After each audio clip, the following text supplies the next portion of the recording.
everyone! Welcome to Adelaide. At syempre, nandito po tayo sa, ano po ito? Lugar. Nandito po tayo sa Bridge Road, Puracan ng Adelaide sa 118 Covenant. Ayun, 118 Covenant. Parang, ang covenant po, narinig ko ito sa Bible. So, ito po ba ay galing sa Biblia? Yung Yeah, covenant? you are right. That comes from Psalm 118 Covenant. Psalm 118, since the whole verse ng Bible ng 118, it comes from the covenant of the Lord. Oh, yeah. That's why we get that name. Miss Mutia, are you a Christian po? God's grace po. God's In God's grace. In God's grace. Ayun na po. Ako po na-meet ko si Miss Mutia through my cousin, Miss Eileen. So talaga nga namang ayun, no? So nandito kami ngayon, kumain kami ng masarap na putahe nila. At ilang taon na pong ang covenant po? yes po. Thank you for asking. Actually, we're turning 4 this last week ng July. So, 4 years old na po ang 118 Covenant. Happy birthday! Happy birthday! Oo. So 4 years. Ang sabi nila after 2 years daw, kapag na-reach mo yung 2 years at lumagpas ka ng 2 years, successful na daw ang covenant, ang isang business. Pero ibig bang sabihin nito, aside dito sa covenant, meron pa po ba? Kasi for 4 years So meron pa po ba kayong ibang natayong negosyo? Yes, that is a good question as well po, no? Okay, so since Covenant, before we start the Covenant po, actually we started a small catering business. Paluto-luto ng konti, and then yung mga anak ko sabi nila, bakit hindi tayo tayo ng restaurant? So, ayun nga po, sabi mo yung question niyo po, God's grace po si Covenant po, meron na po siyang kapatid which is Mutia in the city. Okay, naku, si Mutia, I am very excited to visit Mutia as well kasi nakita ko ron, meron daw pong binibining Pilipinas candidate. Former. Ang laki-laki ng picture. At alam nyo, talaga naman, God is really good. Ako naman naniniwala po ko dahil maganda ang pagpapalaki nyo sa inyong mga anak. And that's the reason why, siguro kung ako rin po ang isa sa mga anak nyo, I am very proud to post your photos wherever, di ba? Actually, nahirapan pa nga ako i-embrace nun.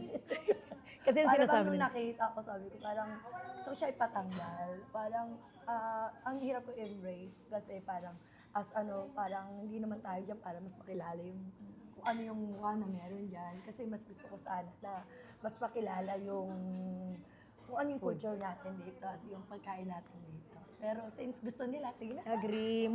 Mutia is your real name po. No, that is my only nickname. Talayo. Actually, I'm Luz Biminda.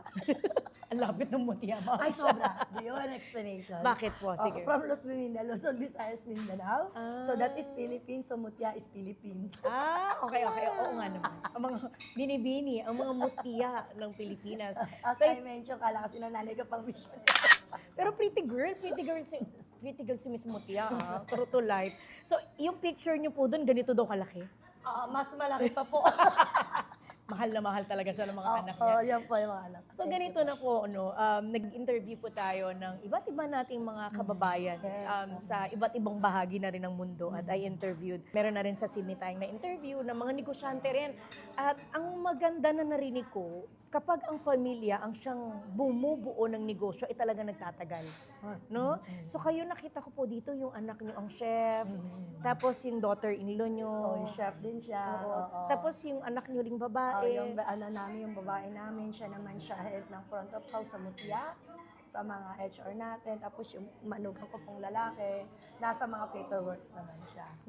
I have 2 more son pa na tumutulong naman sa operation ng Mutia. The family that works together stays forever. Forever. Ayun na po. Eto po, narinig ko kanina nung, ganito po yun habang kumakain ako pero yung tenga ko nasa kabila. Narinig ko po, ayon sa ating mga marites, kayo daw po, hindi naman talaga dito lumaki sa Adelaide. Yes po, yes. Oo. So saan po kayo nanggaling sa Pinas? Hi, from Navotas. Ayun. So Mga that's taga why, Navotas. yeah. Ayun. That's why every time kung tinatanong ng mga customer ko kung saan daw, kung kapampangan ka, kung niluto ba to, kung saan inspired yung mga niluluto natin. Lagi kong sinasabi, inspired po tayo sa pakalat-kalat na Manila food. From Navotas, tapos ulit Pasig, Taguig. Oo, ayun po. So, lasang Manila. Anong year po kayo napunta dito po? Nauna po yung asawa ko 2008. After 2 years, sumunod po ako. So, after 6 months naman po, kinuha ko na yung 4 kong anak. Uy, ang galing! After 6 months lang. Yeah. Opo. So, ang question ko po ay, since restaurant po ito, magaling po talaga kayo magluto. Siguro po na-develop na rin at saka biniyayaan na rin ng Lord. Amen. Thank you, Lord. Oo, kasi from ano 'di ba, from catering tapos ito na ang galing-galing at alam niyo ba meron siya, tingnan niyo. Ayan. So, awarded ang Covenant. Yes, Ayan we are po. our first family dining here in Australia, South Australia. Galing na Pinoy. Opo. Galing. Of course, being kapwa, ano, kababayan, talagang bihira yung makilala and we are so proud. Galing-galing. Thank Lagi you, ko na Lord. sinasabi sa mga anak, hindi lang to sa atin, at least para sa ating lahat to, lalo na sa Pinoy. Pinoy. Oh, Pinoy. Yan. Yeah. So dito sa Adelaide po, kamusta po ang Filipino community? Marami naman kayong kaibigan na after yes. how many years? Opo, talagang nakapag-build na rin tayo ng community. As I mentioned sa'yo kanina, dito kasi sa Adelaide, yung support is very solid po. Kaya grateful din po ako sa mga kababayan ko dito sa Adelaide na walang sawang sumusuporta sa atin sa mga small business. Talagang nandyan po talaga sila. Thank you. Oh, speaking of that, no, yung community, bago po kayo napunta rito, kamusta po ang buhay? Ito na medyo maala. Ang MMK na ba? Ang MMK naman. Kamusta po ang buhay niyo sa Pilipinas? Bakit niyo po naisipan na dito mag-stay sa Adelaide? Ay, good question yan. Actually, naging survey ko yan dito sa Australia. Kasi ang asawa ko po ay isang mekaniko sa Makati po, sa Isuzu. So, hindi naman po namin pinlano. Isa lang po kaming sinasawag na simpleng pamilya lang sa Pilipinas. Ako nga po, ang babaw lang ng kaligayahan ko eh. Sabi ko nga sa asawa ko, makakain tayo 3 beses ang araw. Tapos nakakaluho kahit minsan 1 beses sa buwan. Happy na ako nakapagpaaral ka ng anak. Pero hindi po tumigil yung asawa ko, nangarap siya para sa amin. Kaya nag-apply po siya dito sa Australia. Actually, wala po kaming career na binitawan doon, katulad ng iba dito na talagang marami silang sinacrifice para makapunta dito. Kaya sobrang grateful po ako sa Lord na kami po walang sinacrifice. Wala po akong mga yaman na iniwan doon para makapunta dito. Talagang sobrang grace lang po. Opo. Yun, I believe na when God, di ba, ang sabi nga, Open let the God, door, let yes. God will be done. Yes, that's good po. Pag gusto niya talaga na Oo, dun walang kayo, that's pwede your path. pumigil. Opo. Yun. Now, Miss Mutia, siguro mga 2 questions na lang ako. Pero, Okay lang, nanalamig naman. Painit na rin. okay, second to the last question. Ano po yung po pwede niyong ma-advise sa mga, alam naman po natin na maraming Pinoys din ang gustong mangarap na magpunta sa abroad. Ano po yung inyong ma-advise? Na ano yung kailangan, no?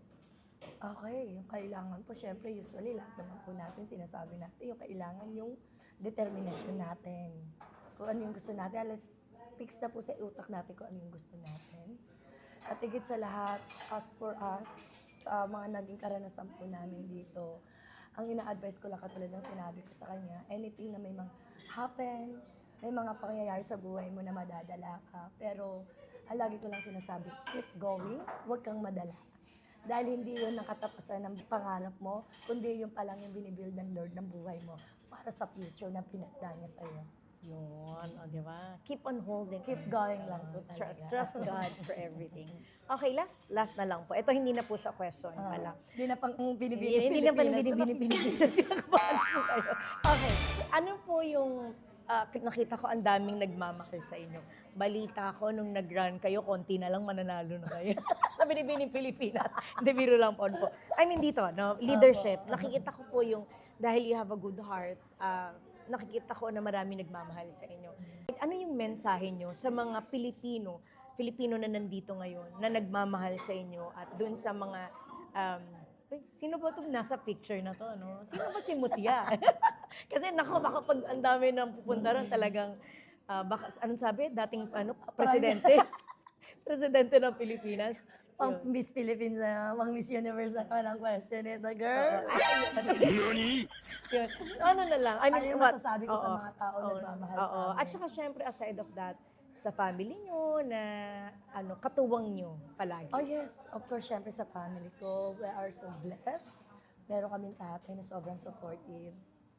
Hi, Manong. Thank you. Kahit wala ka dito, nag-umpisa yun. Kung di, kahit anong gagawin mo kung ang asawa mo hindi nakasupport sa'yo, baliwala ang lahat. Alam mo yan, nasa iyo na mo, meron ka tiga video, di ba? Sabi nga, kung yung kailangan ng support ng asawa, tsaka sa mga anak ko, nakita nila yung buhay namin nung nag-uumpisa pa lang dito. Nakita nila na hindi madali. Kaya maganda rin po yung pangyayari na yun. Nagkaroon sila ng pangako para sa kanila sa isa't isa. Tigit sa lahat ang masasabi ko po sa mga anak ko, thank you, mga anak. Thank you, ipagpatuloy niyo po. Higit sa lahat. Ang pinakagusto ko lang naman una yung dati hiningi ko nga lang sa Panginoon yung maging mabuting Kristiyano sila. Pero ang Lord ay binigay niya sa mga blessing na ito na sobra-sobra pa sa hiningi ko. Tapos pangalawa, sa mga tao nagmamahal sa atin. To all my Filipino community, sa mga kaibigan ko, thank you po. Kung wala po kayo, hindi naman po kami tatagal dito as 118 Covenant. Hindi pa po tayo magkakaroon pa ng isang branch natin na Mutya kung hindi niyo po kami sinuportahan. Kaya po, para po sa ating lahat to, hindi po para sa amin lang, para po sa ating lahat to, mga Filipino community dito po sa Adelaide. Thank you so much po sa tiwala. Oh, it's good to meet families na yung niyakap ng Panginoon at Opo. kumbaga binago ng Panginoon. Christian na po ba kayo Hindi, noon? dito lang po kami na born again. Okay. 2010, 28 po kami nakakilala sa Panginoon. Ano na, 2018? 2012 kami. 2010 kami As dumating. after 2 years. 2012 kami kinatagpo ng Lord. Tapos dire-diretso na, no? Pag itinaas mo talaga kay Lord ang lahat, yun, walang imposible sa akin. Hindi pa rin, totoo naman yun. As a Christian, alam niyo naman po. Yan. Gumagaang, hindi perpekto, maraming struggle, marami pa rin pangyayari, pero gumagaang dahil alam mo kasama mo yung Diyos sa pagyakap dito. Amen. Thank you, Lord. So there you have it. Once again, I'm Mami Lucette. At your service with me is the beautiful Kusinerang Paos. Yun, Kusinerang Paos. Mami Lucette, meet Kusinerang Paos. Love, love. Thank you.